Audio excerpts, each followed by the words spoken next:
Okay, Carrot, take it away. Hello. All right. So Cara Berg Powers, she, her, hers. I am in Worcester, and for those who need it, I am a white woman in a black tank top in a very chaotic small office room with lots of things on the walls, including, though, I will say, a AFT National Week of Action old school poster about fulfilling the promise of Brown v. Board, which today actually is an interesting anniversary in regards to that because it is the day that Governor Faubus closed the schools in Arkansas after the Little Rock Nine. So a lot of the time we just see like Little Rock Nine and then like celebration, but actually there was a whole year where students didn't have access to schools because segregationists did not want to send their kids to school with Black children. And that is actually part of the legacy that I teach high stakes standardized testing in line with in my complexities of urban schooling classes. So our movement from the 1980s into the 90s to introduce things like charter schools, high stakes standardized testing, is a direct response to the height of integration in our country, which was actually in the late 1980s. So 30 years post Brown v. Board. And I think that that's important context to go into this fight with. And of course, I should be very clear to say that Yes on 2 does not get rid of the MCAS, despite many, many millennial desires for it to do so, as an elder millennial myself. What it does is replace the 10th grade specific grades that exist right now for the MCAS as graduation requirements. And I think that this is actually, this is probably one of the things that comes up the most for people. Like, we need the test. We don't. I think that's very clear. And part of how I know this is that I have a doctorate in education. I train future teachers. I have been personally working against the kind of high stakes standardized testing culture that we have for over 20 years when I myself had to take the MCAS. And looking back on letters to the editor, which as Auditor Zaglio said, that is a thing that helps in like provide clarity for all of these ballot questions, that we were writing back almost 25 years ago, all the things that we as students, when we were organizing as SCAM, which is MCAS backwards, said were going to happen around the narrowing of our curriculum, around the hyper focus on very easily quantifiable education outcomes, which not only pushes out things like arts and phys ed, but even those that are parents like me that have kids that are in the earlier grades might have noticed even less time for things like science, social studies, health, that are a core part of our educational curriculum. So the a yes on 2 replaces the current graduation requirement of the MCAS, which is in 10th grade right now. Students have to pass. I brought up the website because it's not, people think it's like a test, and it's not. And it's very important to understand that. So to graduate, students have to earn a score of 472 or higher on ELA, 486 or higher on math, and those were recently raised by the Board of Education, and a 220 or higher on the legacy science, technology, and engineering test, or a passing standard in 467 in biology, or a 470 in introductory physics. So there are potentially 5 tests that students have to take and pass at least 3 of them in order to graduate high school.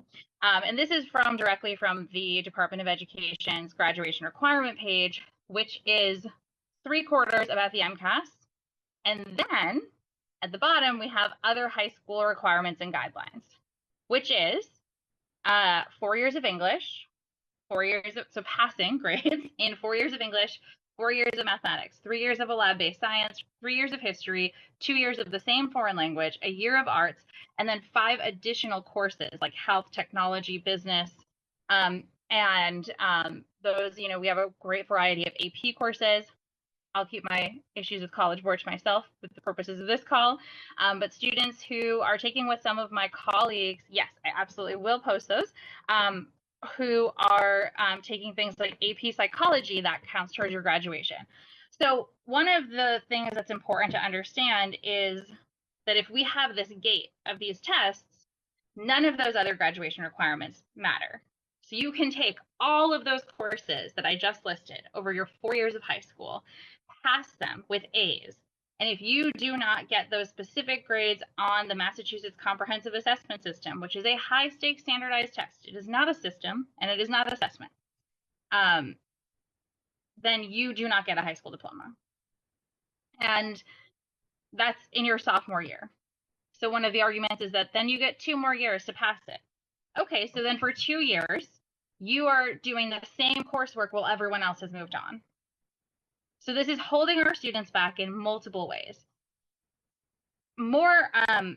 Even more harmful, I think, is that this downward pressure from this like graduation requirement pushes down on the younger grades too. So students are taking these tests from third grade through 10th grade, students are taking these tests, and it's an enormous amount of their school year. We know that the history of standardized testing in this country is deeply rooted in providing a scientific rationale for discrimination. Right? It's very deeply tied to our early compulsory education and the eugenics movement. And I don't say that as just like scaremongering. We can very clearly see, and I teach the line from sort of this faulty, set of metrics that are not measuring deep learning, that are preventing us even from having deep learning in our classrooms, because we are having to teach in ways that are familiar to the test. So that means that some of the second grade mentor teachers that I am working with that are taking my Master's of Teaching students into their classroom are getting folders of Pearson materials that are just, here's a short story to read, and then here are the questions you should ask, and then here's a set of acceptable answers to those questions. So, we've seen some of those like very, just sort of pithy like postcard or sticker things that are like, how will kids ever ask the questions that we need to ask if they only are learning how to answer the questions that have already been asked? But this is very, very, very important that when we are talking about teaching to the test, we are not talking about teaching material that is on the test. So teachers have complaints about that as well in terms of, as you heard, 3 different potential scientific standards. But also that we are teaching in a way that makes testing make sense. And so our entire school systems have been reconfigured around this very transactional, narrow way of learning. And I will tell you, as a college professor, we see the results of that in our classrooms. We see having to open people back up to critical thinking, being willing to ask questions that they don't expect a right or wrong answer to, right? To have deeper conversations. Some of the things we're talking about the binary and polarization of our democratic discourse is deeply harmed by us being stuck in this very transactional way of doing education. So why are we doing it? Well, you can look at the OCPF reports and see very clearly why we're doing it. If you look at Protect Our Kids, which is the No On To campaign, and you see multiple 5- and 6-figure contributions from the very corporations that stand to make tons of money from the implementation of these tests and the continuation of these practices. Because the fact is they are not just getting money from running the tests themselves, right? From 1st through 5th grade, my daughter's in 6th grade now, and there's been some really great changes to the curriculum in Worcester over the last couple of years. But from 1st through 5th grade, she came home every year with 2 500-page math workbooks. Wait, I have it right here. Thankfully, because my husband saved it. This is from kindergarten, friends. This is from kindergarten. This is a Pearson workbook. So that means these are all worksheets. This is half of the kindergarten coursework. And this is designed, as you can see, to directly correlate to the kind of things that they are going to see on the tests. So in addition to the money that they get for running the tests themselves, they're also getting the money to 2 of these workbooks to every kindergartner in the second largest district in the state, right? And then any of the contracts for the online portals for those things, consultants to show people how to do them. This is an enormous racket, right? And it's ultimately what it does, and what we said it would do 25 years ago, is that it strips our confidence in our educators. It says, no, taking these 32 credits of class time in these courses with the highest standards in the country. There are 2 states in the entire country that rate by the Zinn Education Project as actually teaching Reconstruction, which I think anyone who's looking around right now knows that that's an important thing in history for us to know. It's just Massachusetts and Hawaii. That's it. We have the highest education standards in the country. So when people say we need the MCAS because we need high standards, it's a ruler, friends. It's a bad ruler, but it's a ruler. It is not standards. It's just a measurement tool. Our standards are not going anywhere. In fact, we will be better able to meet the standards, the very high standards that we, as educators, I was part of developing the art standards that we have now. We spend weeks in rooms looking over things, debating things, bringing our experience to the table. The standards that we have are great, and we should trust our teachers to teach them and assess them in lots of different ways that actually measure informative ways while our students are still learning, and we can course correct the things that they need to learn how to do, the knowledge that they need to be able to use, and then say that they're ready for the next grade. And we need to be able to trust teachers to do that, and not strip that power away with this really just corporate giveaway. So again, as much as I would like it to be, this does not get rid of the MCAS. It does, though, open up a bigger conversation, and it does make it so that the consequences of this one high stakes test do not mean for 700 students a year, as it does right now, that they don't get to walk across that stage after all their hard work. In fact, in 2022, we did not require it because of the pandemic, and chaos has not ensued. These 700 kids just got their diplomas, and the world went on as usual, right? Because whether or not you pass this one test is not an indicator of whether or not our students are actually ready for the real world. We have tons more indicators of that. And if we reduce some of the focus on the test, we'll have the resources to put those really great tools into better practice. So this is really critical. I think this is a generational opportunity to correct a really, really harmful mistake in our education reform history, and one that we get to engage with what next looks like, right? Because people will say, well, we can't get rid of it when we don't have anything else. We have lots of other things, first of all. And second of all, every time we pass a ballot initiative, the legislature has to actually then figure out how we implement it. That's how this works, right? So this gives us all an opportunity to be at the table to think about how we want our schools to be measuring the things that we want them to measure. As of right now, the MCAS would still be used as a tool for measuring districts and schools. That is what it is used for. In fact, it's part of why it's so harmful that in 10th grade, the rug gets completely pulled out while kids are told from 3rd grade to 9th grade, this is just measuring the schools, it's not about you. Then it just becomes automatically about them. So right now, that doesn't change at all. So yeah, I will see what folks have for questions. So anybody feel free to ask questions in the chat. One that I saw somebody just asked is I see a question in the chat about what does this mean about telling apart good teachers from bad teachers? Absolutely, yeah. So I should have explained that I was sort of answering that question because I have a bad professor habit of keeping an eye on the chat. So as of right now, so I really want to push back a little bit on that frame in general of good teachers versus bad teachers, because I think it is a frame that comes directly from people that are trying to undermine our confidence in educators and our trusted educators. Of course, all of us have had teachers that are phoning it in, right? All of us have had teachers that should have retired 10 years ago. And just like any other mythology about how we should change society, right? I grew up in a neighborhood, and I grew up on food stamps myself, and I grew up in a neighborhood with lots of other people on public assistance. And everyone knew somebody that was whatever gaming the system the way that we say it, and then that's able to extrapolate to a whole mythology of like, this is a huge problem. It's not a huge problem. The fact is, we do not have an enormous problem with having to, you know, ferret out all the bad teachers and fix it. That's just not a thing that's happening. Even teachers that I deeply, deeply disagree with their pedagogical approach. We've had a lot of change in the field over the last 30 years. Care deeply about their kids in classrooms. I don't know any teacher that doesn't call their students their kids, right? So I think that's really important.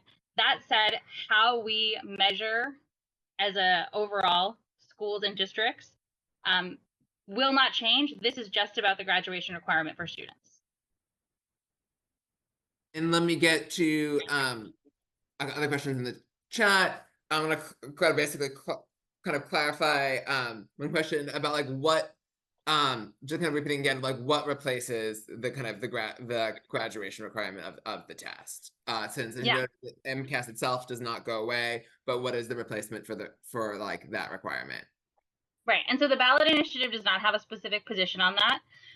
So there are some different approaches it can take. I think the most compelling is that there is actually a consortium. I'm going to get the actual acronym so I don't mess it up. The Massachusetts Consortium for Innovative Education Assessment, which is a collaborative of superintendents, educators, folks in higher ed that have been studying this for a long time, that have been piloting alternatives to the MCAS in districts across the Commonwealth for near a decade. So people have been working on the alternative to this, more robust, more authentic assessment opportunities to not just have requirements for students, but actually to assess our districts more holistically as well. So I would say that bringing that consortium to the table is probably our best bet for our next step. Then I see a question in the chat saying, isn't it the case that MCAS is only given in English and therefore the impact on students still learning English are especially impacted, which can show that they've learned by passing courses that like, kind of who can show that they've learned by passing courses that meet the standards? Yes, and this is very important for me as I'll put that link in the chat also, Melanie. In addition to there is, the kind of support in a district. So I'm in a district where there is anywhere from like 12 to 80 language communities in our public schools in any given year, and our students get legally required services for that in the classroom to demonstrate what they are learning and to build their English proficiency towards citizenship tests, towards workplace use, right? And some of them are coming in as late as junior and senior year of high school, having passed all of their coursework in their home countries and cities, because sometimes it's coming from Puerto Rico, which is still, not a different country. And then they have to take this test with literally the accommodation is a translation dictionary. And so most of us would not do very well on a test not in our home language with just like a here, you can translate it yourself. And that is 3rd through 10th grade. That's not just for the 10th grade graduation. So that's also how we're measuring schools right now. And then I'll just do one other question that I see in the chat and then wrap up this one. Somebody was asking about how an employer could compare graduates with this. Although like the test, I don't even know if employers see MCAS results and the test does still exist. No. MCAS, so I think it's super important to understand that other than for your graduation requirement and you getting it sent home in the fall each year, nobody ever sees your individual MCAS test, because the MCAS are not designed as an individual measurement tool. They are designed to be an aggregate sort of touch point in time for large, disaggregated amounts of people.